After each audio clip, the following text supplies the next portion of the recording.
Hello everyone, welcome to The Geekdom, the place where we outcast come to talk about the things we love, and today we're talking about Superman, but we're doing it in a bit of a different style today. Today's going to be a bit more of a chilled video essay style thing, so grab a brew, grab a biscuit, sit back, relax, and I will talk to you at the end.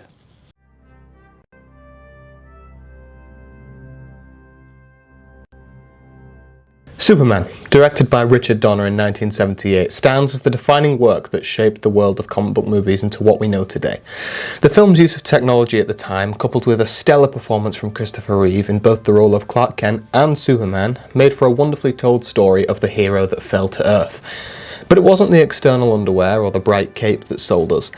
The entire score of Superman the movie is exceptional from start to finish, but there was one song that made us truly believe that a man could fly.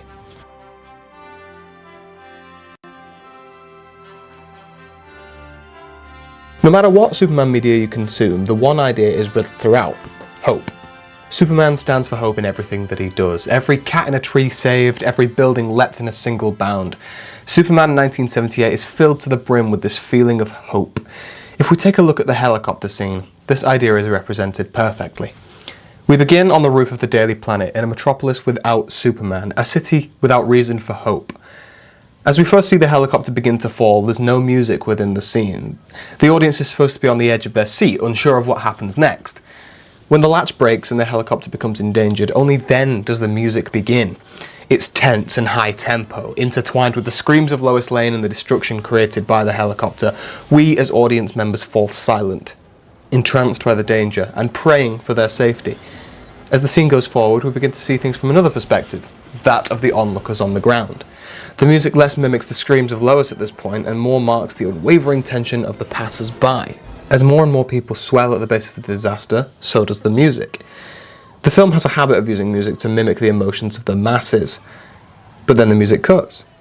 We shift the view to Clark Kent. The music draws in with Clark's leitmotif. It's a soft and gentle sound, mimicking Clark's personality, as well as his almost faux naivety towards the world around him.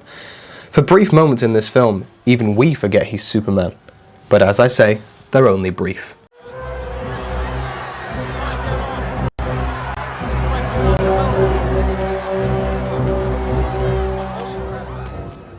The music works in sync with the actions of Clark. He starts to move quicker as the situation intensifies, and so does the music.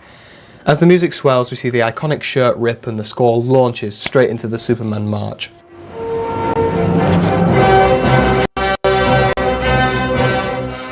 Chills are sent down the spine as we see our first proper look at the Superman outfit. As he steps out of the doorway fully clad in the blue and red, the music boils to an even greater intensity. In this moment, as goofy as it is, the visage of Superman and the music of John Williams were forever bonded in our hearts and minds. As we shift back to the onlooker perspective, the music instantly shifts back to the stress and anxiety of the onlookers. But then it all changes. For the first time ever, the world sees Superman, and the music fades back into the hopeful wonderment of the march. Superman swoops up and catches Lois Lane, the music becoming more gentle and safe, mimicking Lois's instant feelings towards Superman. The music makes its final changes when the helicopter falls. No one is aware of Superman's ability. The helicopter falls and the music falls to shock and devastation. And when all seems lost,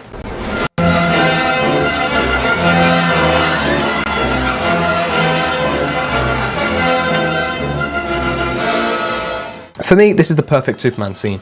The music is so wonderfully designed to make associations. When I hear the music of Superman, I think of this. I think of the relief and the safety I felt watching this scene for the first time. The music is used to make you feel like wherever that music is playing, Superman will be there to catch you. Now that we understand the way music is used in a scene, I'd like to talk some more about the idea of a hero and the way the score of Superman changes the idea of heroism from courageous feats to acts of friendship. After Superman catches the helicopter, Lois asks who he is. He simply responds, "A friend." As he does so, we are blasted with another dose of the Superman theme, solidifying it as his leitmotif. But this music isn't Superman's only theme in this movie. Sure, when he's doing his amazing bouts of power, the main theme is exceptional. But there's something so beautiful about what I call the friend theme. It's used in the small moments, the gentle, delicate moments that hang in the mind for hours, seemingly insignificant deeds like saving the little girl's cat from a tree. It's the same motif, but soft, kind. exactly what Superman should be. Without words, the music tells us all of this. That no one is too small for his help, not even Frisky the cat. This friend theme shows my favourite side of Superman. In fact, it's this very scene that makes the film for me. We've seen the same idea of low-level friendliness attempted in films like Spider-Man Homecoming, the Avengers movies, even other Superman projects like Superman and Lois, that are just so close to the mark, but could never be as powerful as the real deal.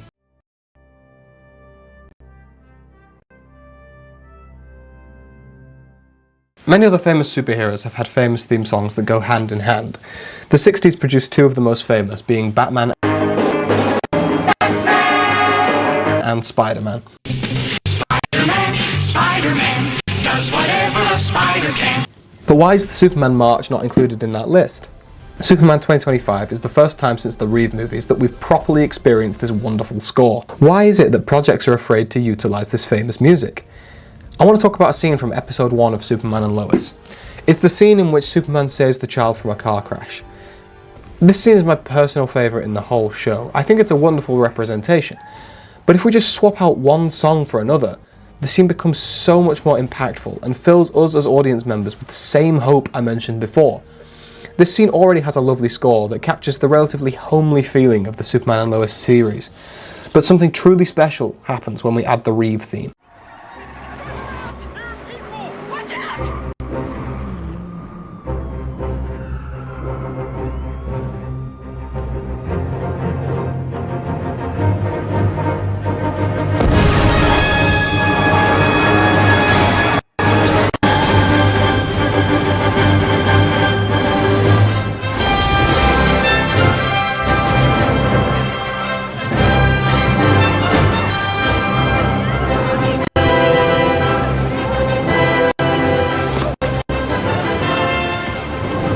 Here you go, friend. Thanks. Cool costume. Thanks. My mom made it for me. It instantly elevates the scene. It gives us the same excitement it did all the way back in 1978. It strangely changes the entire vibe of the scene. The original score seems to take a more gentle approach of Tyler Hoechlin's performance and elevates that, whereas the Williams theme takes that gentle performance and adds to it. It adds the other qualities, the awe, the excitement, the hope that I've been talking about all this time. It changes this scene from introducing the newest guy to play Superman and turning it into, this is Superman. If only someone would make a film with this idea in mind.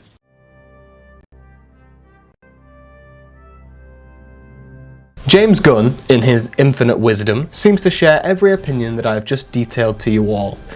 In Gunn's fresh take on the Superman character, he did exactly what I've just requested. He returned to the original John Williams score and used it to elevate Corrin Sweat's performance. I personally think David Corrin Sweat's portrayal of the Big Blue Boy Scout was exceptional, from his heroic ideals to his bumbling Clark Kent and his hypno glasses. But I think it was the scoring that tied a lot of these moments together. In the film, there is multiple sequences that involve Superman saving people. Obviously. But to say the music brought it to life is an understatement. There's a sequence in the film where Superman saves a car from being crushed by a building. As all seems lost and the dust appears to settle, we see Superman holding up the building with all his might, allowing the singular car to escape from being crushed. We're instantly whammied by the Superman leitmotif in this moment, and as the car drives away and we see Superman appear from the rubble, big blue suit and gorgeous cape flowing with the music blaring, it was at that moment I truly felt that I'd seen the modern day Superman in all its glory. Hans Zimmer's score for Man of Steel is an absolute masterpiece, but it doesn't have the same impact. If you put the Man of Steel soundtrack over just any clip of another Superman, it wouldn't work. But the march could be put in any Superman scene and I'd lap it up. I'm going to wrap things up now. You've heard me waffle about music and Superman for a good while now. I started writing this before the new movie came out and I wasn't quite sure how to end it. As I walked out of the theatre, I figured the best way to do that was just to thank the people who made this movie. I thought it was absolutely sensational. I know there's a lot of people out there, I'm looking at you Snyder fans, who wanted to boycott this film. Please don't. Give it the love and attention it deserves. Do it for yourself. In the world we live in today, we all need a bit of laughter and joy. At a time when we need hope, need a friend the most, Superman comes to save us.